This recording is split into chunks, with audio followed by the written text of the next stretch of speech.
Have you ever wondered what they're not telling you in school? Welcome to 2026 Mandatory Curriculum, the class you wish you had. We're diving headfirst into the mysteries that history books conveniently forget. From the secrets hidden deep within the pyramids to the strange lights in our skies, we're asking the questions no one else will. Are we alone in the universe? What really happened to ancient civilizations? Get ready to challenge everything you thought you knew. We're about to explore the weird, the unexplained, and the absolutely mind-blowing. This isn't your average lesson plan. This is the stuff they don't want you to know. In the heart of Mexico, the silent, imposing ruins of Teotihuacan have puzzled experts for centuries. Its name means the place where the gods were created. We've always seen it as a religious center, with its massive pyramids dedicated to the sun, the moon, and a mysterious feathered serpent god. But what if it was something else entirely? What if this ancient city wasn't just a place of worship, but a massive, lightning-powered machine designed for one purpose: to create vast quantities of gold and silver? Get ready to see Teotihuacan not as a city of temples, but as a lost science factory, powered by the sky itself. To see Teotihuacan as a machine, you have to look at how all its pieces fit together. It's not a random collection of buildings. It's an integrated system, and every part has a job. You have the three main structures, the three giants. First, there's the Temple of the Feathered Serpent, also known as Quetzalcoatl. Some researchers believe this was the power hub for the entire complex. Then you have the Pyramid of the Moon, standing at the far end of the site, and the enormous Pyramid of the Sun, a structure symbolically tied to a very precious metal. Connecting these giants are the city's arteries, the wide Avenue of the Dead, and a river that was engineered to run through the site. These weren't just for parades or water supply. The Avenue of the Dead is strangely similar to the Avenue of Sphinx in Egypt. The theory is that it worked in a similar way, acting like a giant step-down voltage transformer, distributing energy captured from the sky across the entire city. But where did this energy come from? And how could a city made of stone actually harness it? The answer lies with the feathered serpent. The key to understanding Teotihuacan's power source is its most iconic deity, Quetzalcoatl, the feathered serpent. This powerful god is a clear symbol for lightning striking down from the sky. The temple dedicated to him is covered in carvings of the serpent, basically telling us its function. This is where the lightning god came down to earth. The theory suggests this temple was a massive, functional lightning rod. We don't know what it looked like originally, but it might have had a tall, obelisk-like structure at its very top, designed specifically to attract lightning. This is almost identical to the design of the solar temple at Abu Gharaib in Egypt, which had a huge obelisk that would have served the exact same purpose. But attracting lightning is one thing. You need a steady supply of storms. This is where the theory gets even more incredible. Researchers have identified a massive horseshoe-shaped hill near Teotihuacan, which they call a White Horse Cumulonimbus thunderstorm generator system. It appears to be an engineered landscape feature designed to create thunderstorms on demand. The idea is that by harnessing the way hot air moves off the hill's face, the city's builders could manipulate atmospheric conditions and generate storms. This shows a level of weather control that we would consider science fiction. Once the lightning was captured, its immense power was channeled to fuel an alchemical engine, the other two Great Pyramids. The names of the Pyramid of the Sun and the Pyramid of the Moon aren't just poetic. They're a direct reference to the ancient science of alchemy, which acts as an instruction manual for what these pyramids did.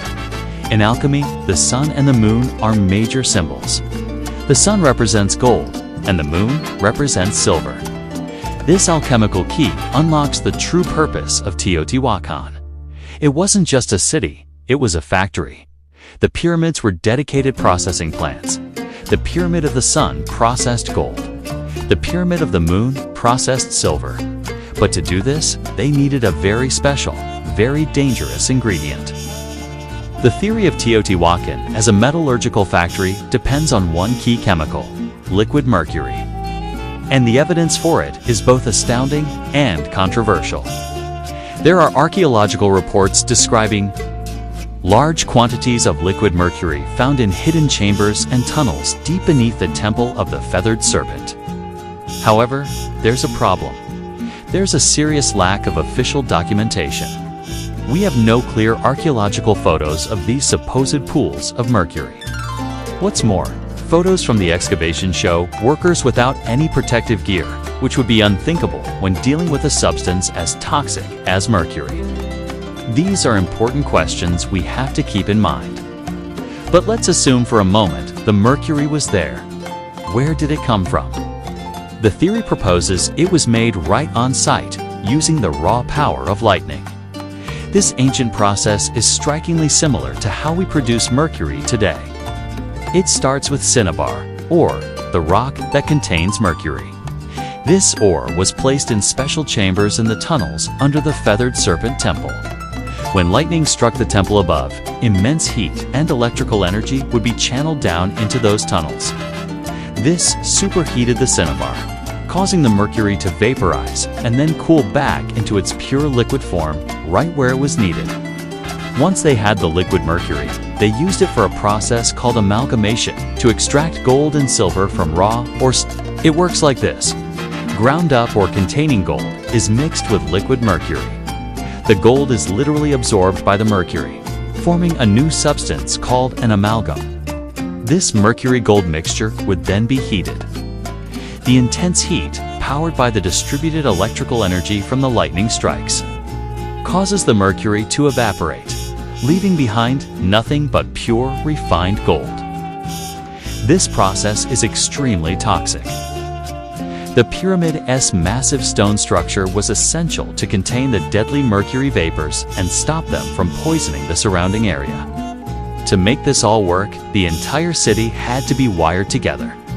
When you look at the big picture, Teotihuacan stops looking like a city and starts looking like a giant, integrated electrical grid. The entire complex was wired. How? Through subterranean tunnels and shafts. These tunnels might have been filled with conductive mineral water from the nearby San Juan River. It's an important scientific fact that while pure water doesn't conduct electricity, mineral water is a great conductor. This network of water-filled tunnels acted as the electrical wiring for the entire site. This grid would distribute the huge electrical current from a lightning strike at the Feathered Serpent Temple to the other two pyramids, the sun and the moon. That electrical energy provided the heat needed for the final stage of amalgamation, separating the pure gold and silver from the mercury. So let's visualize the entire incredible process. First, a thunderstorm, possibly created by the engineered hill, forms over the city. A bolt of lightning strikes the temple of the Feathered Serpent, the site's power receiver. The energy is channeled down, creating liquid mercury from cinnabar, or in the tunnels below. At the same time, the electrical current is distributed through the underground water-filled grid to the Sun and Moon pyramids. The liquid mercury is then moved to these pyramids, where it amalgamates with gold and silver, or finally, the heat from the distributed electricity separates the pure precious metals from the mercury, which could then be collected and reused. This theory completely reimagines Teotihuacan. It wasn't just a place of ceremony, but a marvel of lost science, self-powering, lightning-fueled factory for making gold and silver on an industrial scale. It suggests a civilization with a deep understanding of alchemy, electrical engineering, and even weather control. The pyramids weren't tombs. They were sophisticated reactors in a city-sized machine. It makes you wonder, if Teotihuacan was a high-tech factory hiding in plain sight, what other wonders of lost science are still waiting to be discovered in ancient ruins around the world? Thanks for watching. If you enjoyed this journey into a lost world of ancient technology, don't forget to like, subscribe, and hit the bell icon so you don't miss our next exploration.